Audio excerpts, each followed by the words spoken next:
सबसे पहले तो मैं कहूंगा कि पूर्व मुख्यमंत्री को ऐसा गैर जिम्मेदाराना बयान नहीं देना चाहिए था।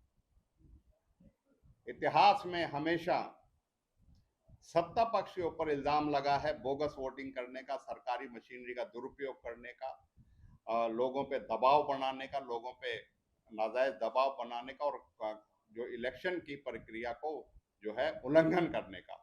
और मैं समझता हूँ ये सारी चीजें अब की बार भी हुई है, लेकिन अपनी संभावित हार को देखते हुए भारतीय जनता पार्टी के नेता खुद ये कबूल करने बोगस वोटिंग हुई है। तो ये मैं समझता हूँ ये निराधार आरोप हैं। कांग्रेस पार्टी के कैंडिडेटों ने हर लोकसभा में और हर एक जगह जहां चुनाव हो रहा था हरियाणा में, सबने हमने शिकायतें दर्ज कराई, लेकिन एक शिकायत पे किसी पे कोई कार्रवाई नहीं हुई, जिसको मैं कह सकता हूं। लेकिन बीजेपी ने कोई शिकायत तो करी नहीं।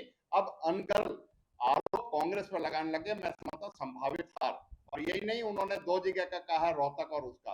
अभी हो सकता है उनके कैंडिडेट कहने लगे कहीं भीतर घात है। अभी आप देख सकते हो 10 की 10 लोकसभा और एक विधानसभा जहां जो सैनी साहब लड़ रहे हैं, मुख्यमंत्री जो है, 11 की 11 जगह इंडिया कांग्रेस गठबंधन जीतेगा। सबसे पहले तो मैं कहूंगा कि पूर्व मुख्यमंत्री को ऐसा गैर जिम्मेदाराना बयान नहीं देना चाहिए था। इतिहास में हमेशा सत्ता पक्ष के ऊपर इल्जाम लगा है बोगस वोटिंग करने का, सरकारी मशीनरी का दुरुपयोग करने का, लोगों पे दबाव बनाने का, लोगों पे नाजायज दबाव बनाने का, और जो इलेक्शन की प्रक्रिया को जो है उल्लंघन करने का। और मैं समझता हूँ ये सारी चीजें अब की बार भी हुई है, लेकिन अपनी संभावित हार को देखते हुए भारतीय जनता पार्टी के नेता खुद ये कबूल करने बोगस वोटिंग हुई है। तो ये मैं समझता हूँ ये निराधार आरोप हैं। कांग्रेस पार्टी के कैंडिडेटों ने हर लोकसभा में और हर एक जगह जहां चुनाव हो रहा था हरियाणा में, सबने हमने शिकायतें दर्ज कराई, लेकिन एक शिकायत पे किसी पे कोई कार्रवाई नहीं हुई, जिसको मैं कह सकता हूं। लेकिन बीजेपी ने कोई शिकायत तो करी नहीं। अब अनगढ़ आरोप कांग्रेस पर लगाने लगे। मैं समझता हूँ संभावित हार। और यही नहीं, उन्होंने दो जगह का कहा, रोहतक और उसका।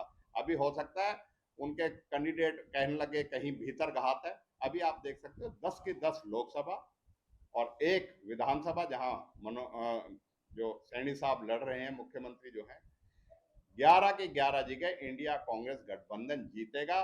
सबसे पहले तो मैं कहूंगा कि पूर्व मुख्यमंत्री को ऐसा गैर जिम्मेदाराना बयान नहीं देना चाहिए था। इतिहास में हमेशा सत्ता पक्ष के ऊपर इल्जाम लगा है बोगस वोटिंग करने का, सरकारी मशीनरी का दुरुपयोग करने का, लोगों पे दबाव बनाने का, लोगों पे नाजायज दबाव बनाने का, और जो इलेक्शन की प्रक्रिया को जो है उल्लंघन करने का। और मैं समझता हूँ ये सारी चीजें अब की बार भी हुई है, लेकिन अपनी संभावित हार को देखते हुए भारतीय जनता पार्टी के नेता खुद ये कबूल करने बोगस वोटिंग हुई है। तो ये मैं समझता हूँ ये निराधार आरोप हैं। कांग्रेस पार्टी के कैंडिडेटों ने हर लोकसभा में और हर एक जगह जहां चुनाव हो रहा था हरियाणा में, सबने हमने शिकायतें दर्ज कराई, लेकिन एक शिकायत पे किसी पे कोई कार्रवाई नहीं हुई, जिसको मैं कह सकता हूं। लेकिन बीजेपी ने कोई शिकायत तो करी नहीं। अब अनगढ़ आरोप कांग्रेस पर लगाने लगे। मैं समझता हूँ संभावित हार।